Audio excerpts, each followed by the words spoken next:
students, welcome to 10th English class. In this video, we are going to see the first lesson, His First Flight, written by Liam O'Flaherty. His First Flight is a story about a young seagull which was hesitating to fly because of fear. Through the story, Liam O'Flaherty conveys a message that no one attains success instantly. Perseverance and continuous striving help one to succeed.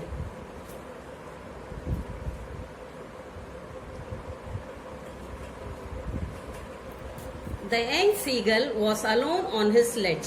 His two brothers and his sister had already flown away the day before. He had been afraid to fly with them. Somehow, when he had taken a little run forward to the brink of the ledge and attempted to flap his wings, he became afraid. The great expanse of sea stretched down beneath, and it was such a long way down, miles down. He felt certain that his wings would never support him. So he bent his head and ran away back to the little hole under the ledge where he slept at night.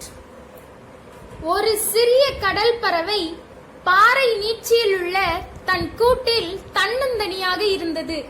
அதற்கு முந்தைய நாள் அதனுடைய இரண்டு சகோதரர்களும் சகோதரியும் ஏற்கனவே பறந்து சென்று விட்டன. அவர்களுடன் பறப்பதற்கு அது அஞ்சியது. எப்படியோ அது சரிவான பாறை நீட்சியின் விளிம்பு வரை ஒரு சிறிய ஓட்டம் எடுத்து தன்னுடைய சிறகுகளை அடிக்க முயற்சித்தது. அது பயந்து விட்டது. பறந்து விரிந்த கடல் அடியில் நீண்டிருந்தது. கீழே செல்வது பல மைல்கள் செல்வதற்கு சமமாக தோன்றியது.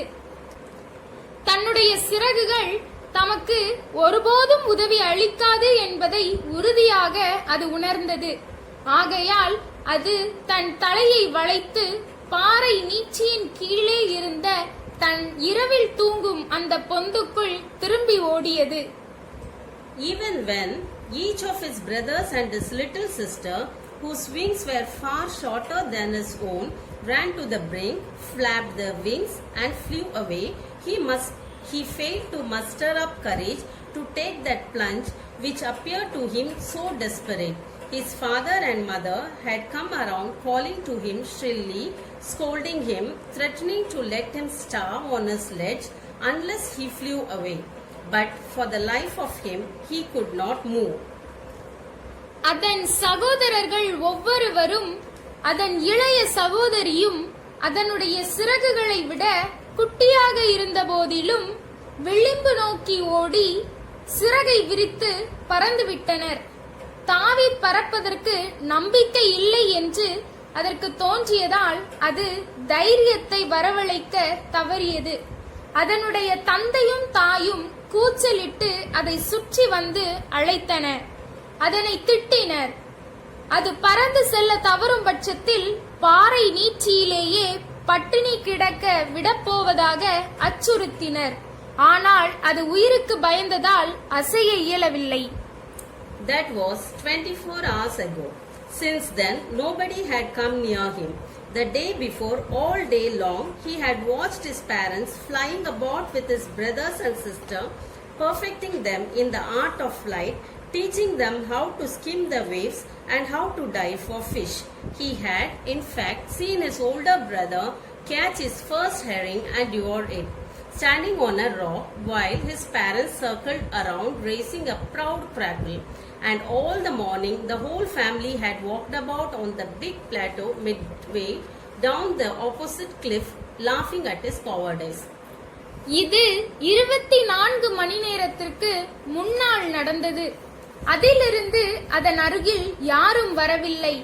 அதற்கு முந்தைய நாள் பகல் முழுவதும் தன் பெற்றோர்கள் தன் சகோதர சகோதரியுடன் பறந்து செல்வதை அது கவனித்திருந்தது. அவைகளுக்கு பறக்கும் கலையில் தேர்ச்சி பெறவும் கடல் அலைகளில் எவ்வாறு நீந்துவது என்பதை கற்றுத்தந்தும் மீன் பிடிப்பதற்கு எவ்வாறு கடல் நீரில் மூழ்க வேண்டும் என்பதையும் கற்பித்தனர். அது உண்மையில் தன்னுடைய மூத்த சகோதரன் முதலாக மத்தி மீனை பிடித்து உண்பதையும் பாறையில் நிற்பதையும் அதனை சுற்றி பெற்றோர்கள் பெருமைமிக்க ஒளி எழுப்புவதையும் பார்த்தது. காலை நேரம் முழுவதும் முழு குடும்பமும் எதிரிலுள்ள பாறைக்கு செல்லும் பாதி வழியில் பெரிய பீடபூமியில் அமர்ந்து அதனுடைய கோழைத்தனத்தினைக் கண்டு சிரித்துக் கொண்டிருந்தன. The sun was now ascending the sky, blazing warmly on his ledge that faced the south. He felt the heat because he had not eaten since the previous nightfall. Then he had found a dried piece of mackerel's tail at the far end of the ledge. Now there was not a single scrap of food left. He had searched every inch, rooting among the rough, dirt-caked straw nest where he and his brothers and sister had been hatched. He even nabbed at the dried pieces of eggshell. It was like eating a part of himself. ஆகாயத்தில் தற்பொழுது சூரியன் உதித்துக் கொண்டிருந்தது. தெற்கு நோக்கி அமைந்த அதனுடைய பாறை நீட்சியின் மீது சூரியன் தன் வெப்பத்தை பரப்பியது. முதல் நாள் இரவில் இருந்து அது உண்ணாமல் இருந்ததால் வெப்பத்தை உணர்ந்தது. அப்பொழுது அது காணாங்கெழுத்தி மீனின் காய்ந்த ஒரு வாழ்த்துண்டு அந்த பாறை நீட்சியின் தொலைவான முனையில் கிடந்ததை கண்டறிந்தது. இப்பொழுதோ உணவின் ஒரு சிறு துண்டு கூட அங்கே இல்லை.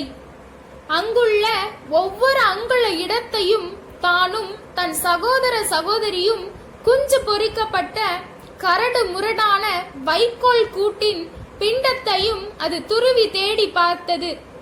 காய்ந்து விட்ட முட்டை ஓட்டின் சில்லுகளை கூட கொறிக்க தொடங்கியது. அதற்கு தன் உடலின் ஒரு பகுதியை தானே உண்பது போல் தோன்றியது. He then trotted back and forth from one end of the ledge to the other, his long grey legs stepping daintily, trying to find some means of reaching his parents without having to fly. But on each side of him, the ledge ended in a sheer fall of precipice with the sea beneath, and between him and his parents there was a deep, wide crack. அதன் பின் அது பாறை நீட்சியின் ஒரு முனையிலிருந்து மற்றொரு முனைக்கு முன்னும் பின்னுமாக பெருநடை நடந்தது. அதன் நீண்ட சாம்பல் நிற கால்கள் களைப்புடன் அடிகளை எடுத்து வைத்து பறக்காமலேயே தன் பெற்றோர்களை அடையும் வழிகளை கண்டுபிடிக்க முயற்சித்தது. ஆனால் அதன் ஒவ்வொரு பக்கத்திலும் பாறை நீட்சி அடியில் கடலை கொண்ட மிகுந்த சரிவுடனான செங்குத்து பாறையாக தான் இருந்தது. அதற்கும் அதன் பெற்றோருக்கும் இடையில் ஆழமான பரந்த ஒரு பிளவு இருந்தது. Surely he could reach them without flying, if he could only move northwards along the cliff face. But then, on what could he walk? There was no ledge and he was not a fly, and above him he could see nothing. The precipice was sheer and the top of it was perhaps farther away than the sea beneath him. நிச்சயமாய் அது பாறையின் வடக்கு பக்கத்தில் நகர்ந்தால் மட்டுமே பறக்காமல் அவர்களை அடைய முடியும். ஆனால் அதன் பிறகு அது எதன் மீது நடக்க முடியும்? அங்கே பாறை நீட்சியும் இல்லை, அது பறப்பதற்கு தன்மையிலும் இல்லை. அதற்கு நேர் மேலேயும் ஒன்றும் காணப்படவில்லை. அந்த செங்குத்து பாறை மிகுந்த சரிவுடனும் அதன் மேல் பகுதி அதன் அடியில் இருந்த கடலை விட அதிக தொலைவிலும் இருந்தது. He stepped slowly out to the brink of the ledge, and standing on one leg with the other leg hidden under his wing, he closed one eye, then the other, and pretended to be falling asleep. Still, they took no notice of him. He saw his two brothers and his sister lying on the plateau dozing, with their heads sunk into their necks. His father was preening the feathers on his white back. Only his mother was looking at him. அது அந்த பாறை நீட்சியின் விளிம்பிற்கு மெதுவாக அடி எடுத்து வைத்து ஒரு காலை தன் ரெக்கையின் கீழ் மறைத்து கொண்டு ஒரு காலிலேயே நின்று கொண்டு ஒரு கண்ணை மூடி பின் மற்றொன்றையும் மூடி தூங்கிவிட்டதை போல் பாசாங்கு செய்தது. இருப்பினும் அவர்கள் அதனை கண்டுகொள்ளவில்லை. தன்னுடைய இரண்டு சகோதரர்களும் சகோதரியும் பீட பூமியின் பாறையின் மீது அவற்றின் கழுத்து பகுதிகள் புதையும் வண்ணம் தன் தலையை வைத்து படுத்திருந்தது. தந்தை பறவை தன்னுடைய வெள்ளை நிற முதுகின் ரெக்கைகளை சீவிக் கொண்டிருந்தது. தாய்ப்பறவை மட்டுமே அதனை பார்த்து கொண்டிருந்தது. She was standing on a little high hump on the plateau, her white dress thrust forward. Now and again she tore at a piece of fish that lay at her feet and then scraped each side of her beak on the rock. The sight of the food maddened him. How he loved to tear food that way, scraping his beak now and again to eat it. He uttered a low crackle. His mother crackled too and looked at him. தாய்ப்பறவை அந்த உயர்ந்த பாறையிலிருந்து சிறிய ஒரு மேட்டின் மீது நின்று கொண்டிருந்தது.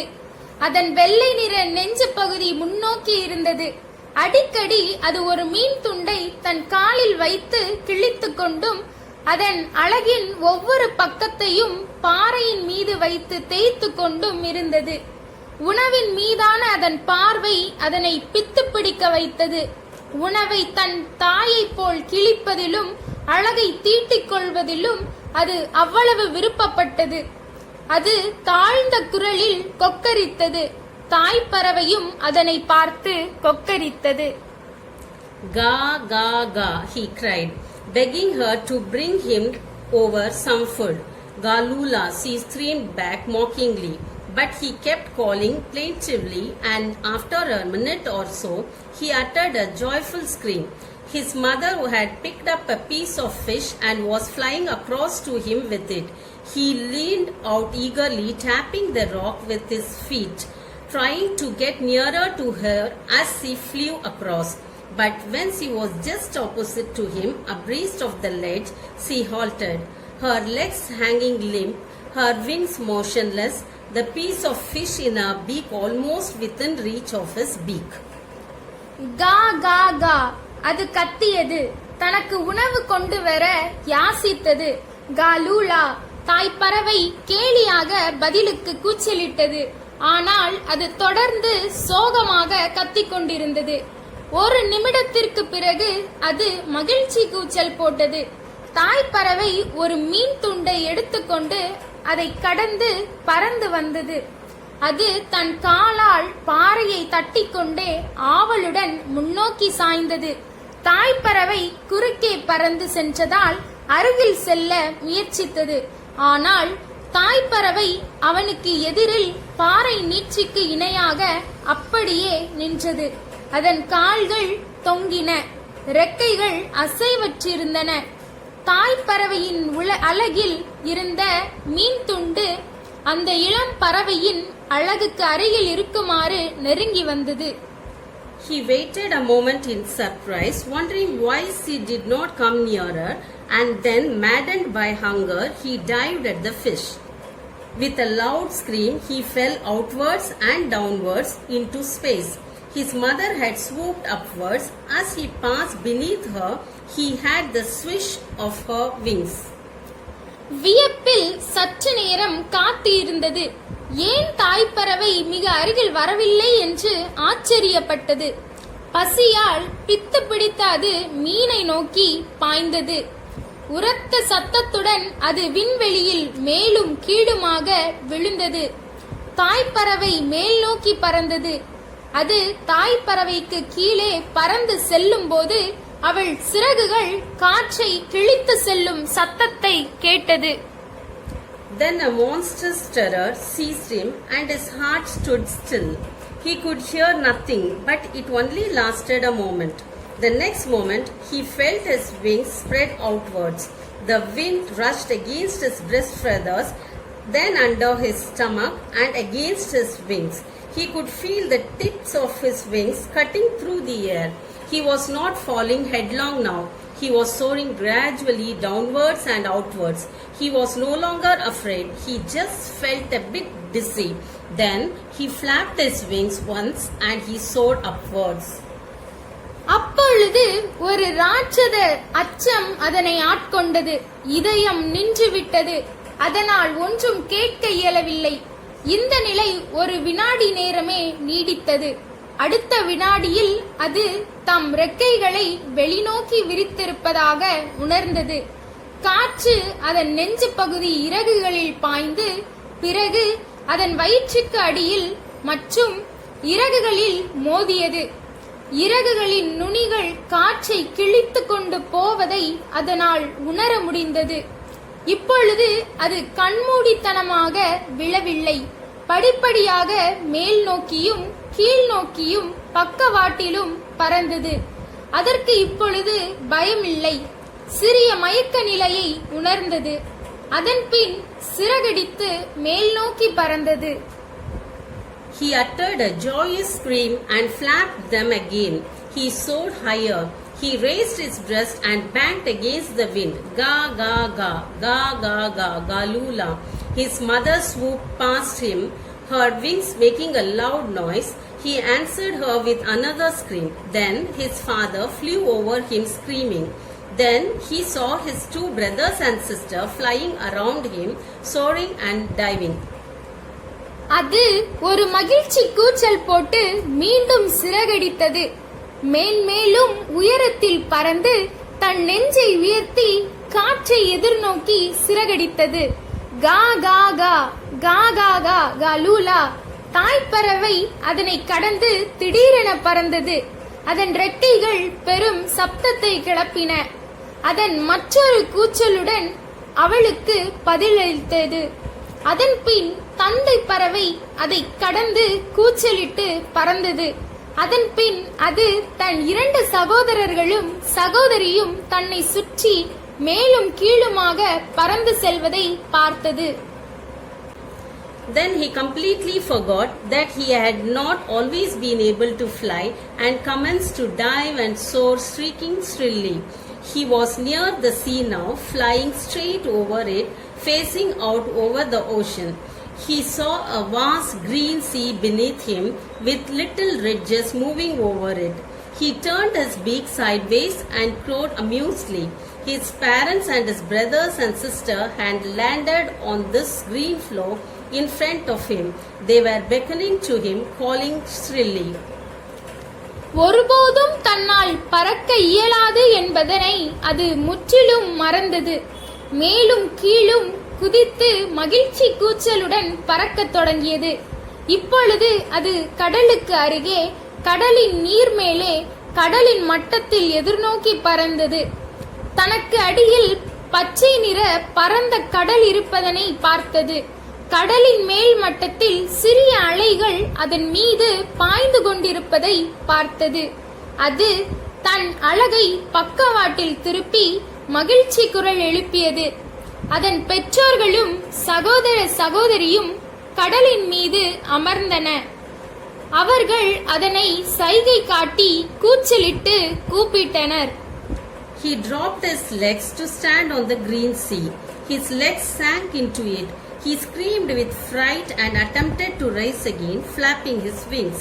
But he was tired and weak with hunger, and he could not rise, exhausted by the strange exercise.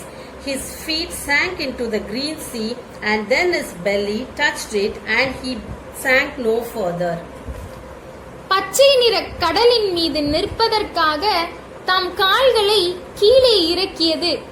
அதன் கால்கள் அதில் மூழ்கி அது அச்சத்துடன் கூச்சலிட்டு மீண்டும் எழுவதற்கு முயற்சித்தது. அதன் ரெக்கைகளை படபடத்தது. ஆனால் அது பசியினால் சோர்வுடனும் வலுவிழந்தும் இருந்தது. மேலும் அந்த விசித்திர பயிற்சியினால் சோர்வுற்று அதனால் மேலெழும்ப முடியவில்லை. பச்சை கடலின் அதனுடைய கால்கள் மூழ்கி பின்னர் அதன் வயிற்று பகுதியும் கடல் நீரை தொட்டது. அது அதற்கு மேல் மூழ்கவில்லை. He was floating on it, and around him his family was screaming, praising him, and their beaks were offering him scraps of dogfish. He had made his first flight. அது அதன் மீது மிதந்து கொண்டிருந்தது. அதன் குடும்பம் அதனை சுற்றி கூச்சலிட்டு கொண்டும் பாராட்டி கொண்டும் இருந்தது. அவைகள் தம் அலகுகளில் பால் சுறா மீனின் துண்டுகளை வைத்துக்கொண்டு அதற்கு கொடுக்க வந்தன. அது பறக்கும் அனுபவத்தை பெற்றது. தேங்க்ஸ் ஃபார் வாட்சிங்.